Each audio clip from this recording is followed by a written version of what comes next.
US President Donald Trump has shocked half the world. His latest statements have been a real bombshell, even considering what we are used to. Trump has dared to define Ukrainian President Volodymyr Zelensky as he has not yet dared to define Vladimir Putin. He called him a dictator. He refuses to have elections, is very low in Ukrainian polls, and the only thing he was good at was playing Biden like a fiddle. A dictator without elections, Zelensky better move fast, or he is not going to have a country left. This post on his social media network, Truth Social, the name of which is ironic, has caused an earthquake around the world because of the meaning it has. Basically, it seems to show us a total rupture between Washington and Kyiv. Something that has left many expressing similar sentiments that Marco Rubio, current Secretary of State, had a few years ago. I bet you all know. You all have friends. You all have friends that are thinking about voting for Donald Trump. Friends, do not let friends vote for con artists. VisualPolitik community, you can believe me when I tell you that we would like to be making a very different video. But no, this is the video we have been forced to prepare. A video where we're going to tell you precisely what Trump is doing and above all, what we can expect from Europe. But let's start at the beginning. So far, this second Trump era is off to a strong start. It doesn't matter that Putin has been in power for a quarter of a century, that he blatantly rigged elections, or that he has repressed, imprisoned, or murdered the opposition to the point of practically wiping it out. It makes no difference whether he invades sovereign countries and massacres tens of thousands of Russians and Ukrainians, like a war criminal. For the 47th president of the United States, it now turns out that Zelensky is the dictator, not Putin. With this statement, Trump has crossed every imaginable line. Not least because he seems to want to get the Ukrainian president out of the way. And do you know who's been asking for that very same thing for years? Exactly, the Kremlin. In fact, even more seriously, inexplicably, the US government is adopting the discourse and propaganda arguments that have been repeated by Russia for years. Why are they doing it? That's a good question. I'd like to think because they've gotten themselves into a difficult spot, in the urgency of wanting to have a peace agreement in Ukraine as soon as possible, and not because of other issues. Truth be told though, it's all starting to look pretty weird. Be that as it may, in the few days since the first call between Donald Trump and Vladimir Putin, a few things have become clear. First, that Ukraine will not join NATO and will have to put up with the Russian annexation of a large part of its territory. Second, that the United States will reduce its military forces in Europe, probably in Eastern Europe, which is something Putin has been asking for years. Third, that there is a total rupture within NATO itself, and also with Ukraine. And yes, there are those who may think that all this is nothing more than a way for Trump to put pressure on the governments of Ukraine and Europe, or anyone who has been democratically elected and is not run by a tyrant. To those of you in the know, good old Trump treats those guys stupendously well. For years to come, there are many people on the right that are going to be having to explain and justify how they fell into this trap of supporting Donald Trump, because this is not going to end well. In today's video, we're going to tell you all of the details about Uncle Sam's turn towards Russia, or as it may soon become known in Europe, Comrade Sam's turn regarding Ukraine at the Atlantic Alliance. We will analyze the reasons why Trump may have taken this stance, what is true and what is a lie behind his stance, and what countries that up until now have been allied to Europe and other parts of the world could do. So let's get into it. But first, let me ask you a question. How is it possible that you aren't subscribed yet? Yes, I know this question may surprise many of you, but 40%, 4 out of 10 people who are watching us are still not subscribed. So now I'm asking you, will you help us reduce this percentage? It will only take you a second. Just hit the subscribe button and you'll be aware of all the news we bring you about the major events happening in the world. It will only take you 1 second. What do you say? Will you join us? And with that said, let's continue with everything that is going on. Yesterday, reporters asked me if I thought President Putin was smart. I said, of course he's smart. The problem is not that Putin is smart, which of course he's smart, but the real problem is that our leaders are dumb. Dumb. So dumb. Trump's flirtations with Putin's Russia are not exactly new. Some of you may not remember, but even before he first became president in 2017, Trump was embroiled in Russia-related controversies. The chairman of President Donald Trump's 2016 election campaign secretly shared campaign information with a Russian intelligence officer, posing a grave espionage threat to the United States, a U.S. Senate report said Tuesday. And not only that, remember this guy? Well, he was Donald Trump's first national security advisor. He had to resign before this happened. Michael Flynn, former national security advisor to President Donald Trump, pleads guilty to lying to the FBI. And what did he lie to the FBI about? Well, about contracts with top Russian officials. In the end, nothing happened because Donald Trump himself pardoned him. But now, 9 years later, Trump has gone much further, to the point, as we said earlier, of seeming to base his new foreign policy approach on the very slogans and arguments that the Kremlin has been advocating for years. But let's go step by step. Dyslexia of values. It's ridiculous that we have to ask ourselves this question. But anyway, that's the way things are. So, is Zelensky really a dictator? Where does this Trump accusation come from? Well, the US president's criticism is based on the fact that Ukraine should have held presidential elections between March and April 2024, but those elections never took place. In normal situations, it's true. A president who stays in power by skipping the legal limits of his or her mandate or not holding elections could be considered as a dictator, or at least as a usurper with tyrannical instincts. But do you know what the problem with this claim is? Zelensky has done nothing of the sort. I think it's clear to all of us that Ukraine is currently engaged in a bloody war and that its main cities are attacked with missiles and drones every week, that approximately 20% of its national territory is occupied by an invading foreign power, that hundreds of thousands of troops are deployed fighting on the front line, and that there are almost 10 million displaced Ukrainians, 6 million of whom are abroad.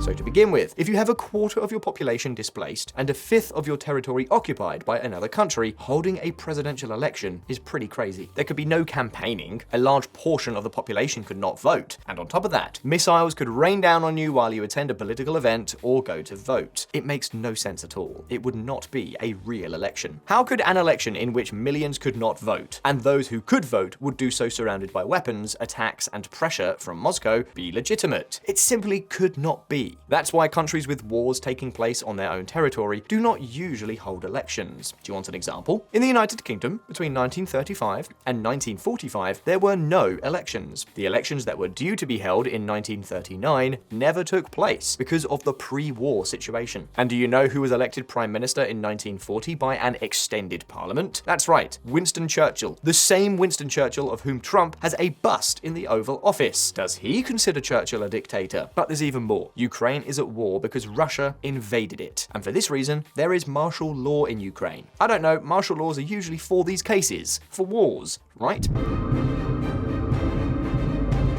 Well, in this regard, there are some things to be very clear about. To begin with, the martial law that is in force is endorsed by the Verkhovna Rada, the Ukrainian parliament, and periodically, when the law so stipulates, the parliament meets to vote on its extension.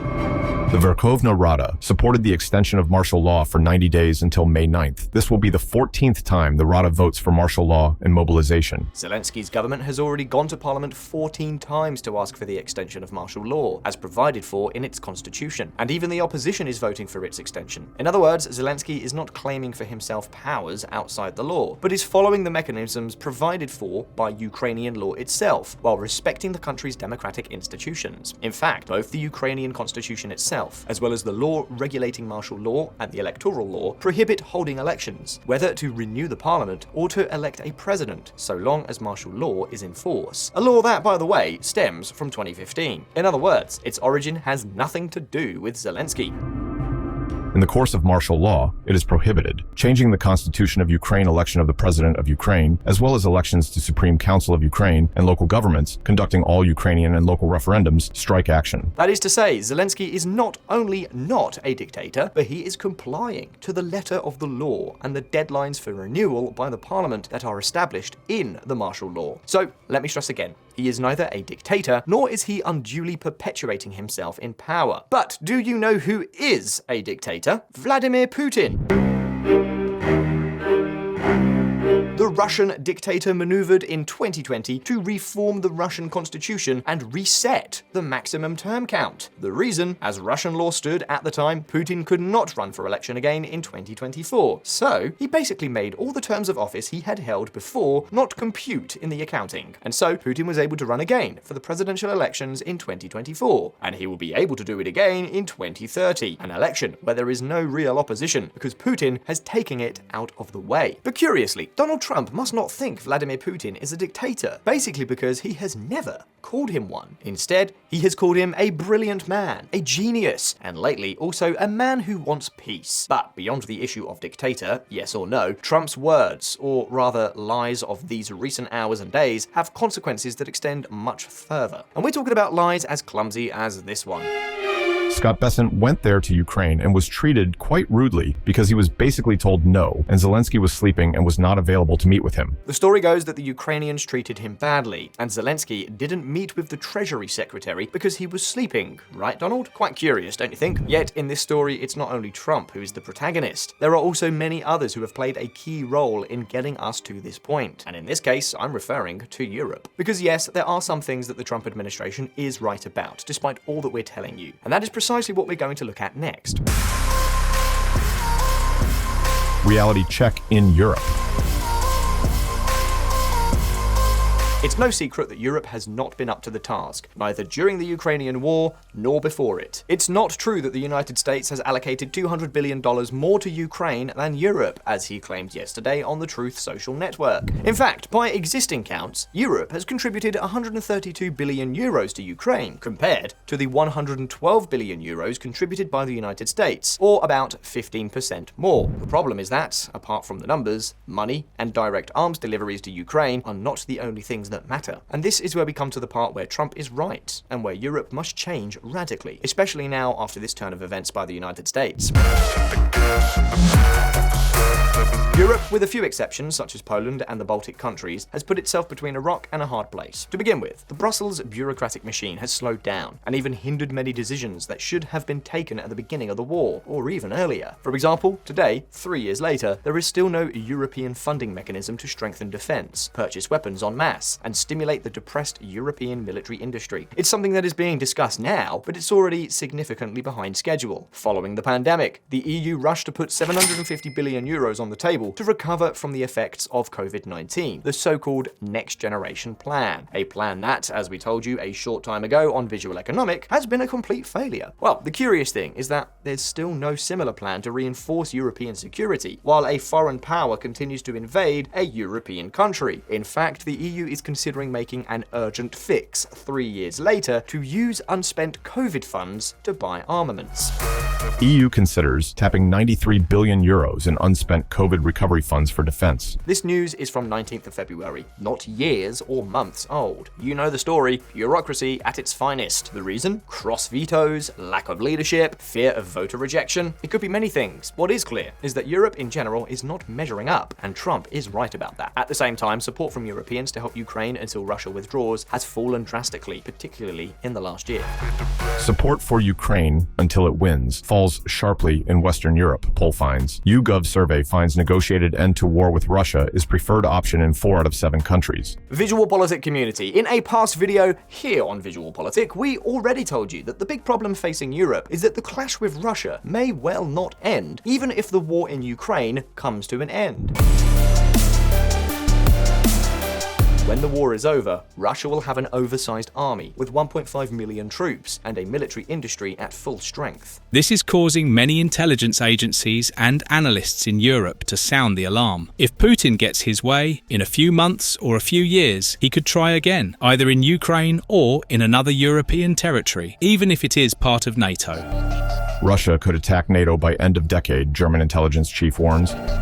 Russia is likely to be more willing to use military force in a regional war against one or more European NATO countries if it perceives NATO as militarily weakened or politically divided. And yes, I know, in some Western European countries this may sound completely crazy, but in most of the rest of Europe, it's a totally different story. Without clear US backing, Putin could attempt false flag operations, hybrid warfare operations, and even a clash involving conventional warfare. In other words, to ensure the future and security of both Ukraine and the European Union, member countries need to get their act together. Countries such as Finland, Poland, and the Baltic republics are already doing so, but the rest are still far behind. Many governments see the danger, but know that military spending is not the most popular way to spend money in these parts. That has to change. And it's also not fair that the countries protecting the borders have to shoulder the entire burden alone. In this, the European Union should lend them a hand. VisualPolitik community, Trump may be taking a totally reprehensible stance and may have overreached, but this has to be Europe's time to step up. Will it be? On VisualPolitik, we will be paying close attention to tell you about it, and also to demand action from European leaders. But at this point, the question is, what do you think Europe should do? What should Ukraine do? I know it's going to be a hot debate, but it's a debate we have to have. And if you found this video interesting, don't forget to like it and subscribe to VisualPolitik if you haven't already done so yet. Let's see if we can produce that 40% I was talking about before. Thank you so very much for being there. All the best. I'll see you next time.